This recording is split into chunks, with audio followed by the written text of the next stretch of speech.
Senator Bato de la Rosa dumalo sa Senate session matapos mag-absent ng halos 6 na buwan. Tutukan sa report ni CJ Torida.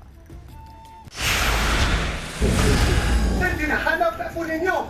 Sumusweldo. Hindi nagpapakita. Ngayon, papakita ko dito. Hinarap ko ni mga guys. This is the Senate. Wala silang respeto sa institusyon ng Senado. Ganun ang NBI. It's a crime. This is the worst government.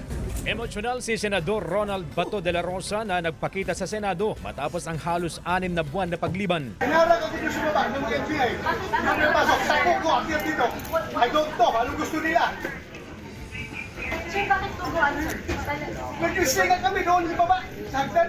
Duguan ang dalawang daliri ng senador. Gusto ni De La Rosa na paalisin ang mga tauhan ng NBI at si dating Senator Antonio Trillanes IV sa Senado. Senator Trillanes, as a former member of the Senate, is welcome in the Senate and will of course be given due courtesy unless he has He is part of the harassment, unless Mr. he is President. part of the harassment. So Kasama niya.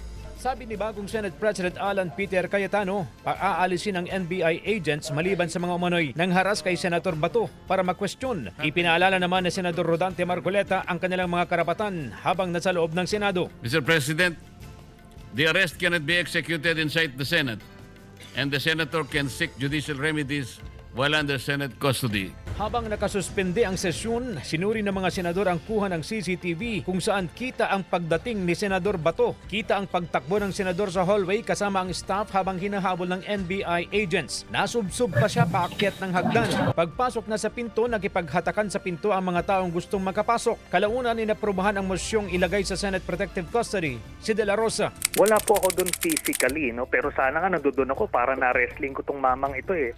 Nadala na sa kotse ng NBI. Sa isang panayam, sinabi ni De La Rosa na nasa Metro Manila lang siya bago pumunta sa Senado. Nasa kalikasan daw siya nitong mga nakaraang buwan, pero hindi niya sinagot kung nasa Davao siya. Samantala, hindi raw muna niya iniisip ang sabina sa kanya ng PNP-CIDG kaugnay sa investigasyon sa extrajudicial killings noong panahon na City Director siya ng Davao City Police. Mga staff ng senador ang humarap sa mga taga-CIDG o Criminal Investigation and Detection Group na nagsilpi ng sabina sa kanya. Pinahaharap siya sa Huwebes, Mayo 14 at kung hindi ay pwede siyang ipakontempt pero hindi nila pinirmahan ang sabina dahil wala raw utos ni Bato. Sa panayam naman ng DCWB kay Senador Bato de la Rosa, sinabi niya na sa mga nakalipas na buwan, hindi niya kinuha ang kanyang sweldo dahil nahihiya na raw siya sa taong bayan. CJ Torida, One North Central Luzon.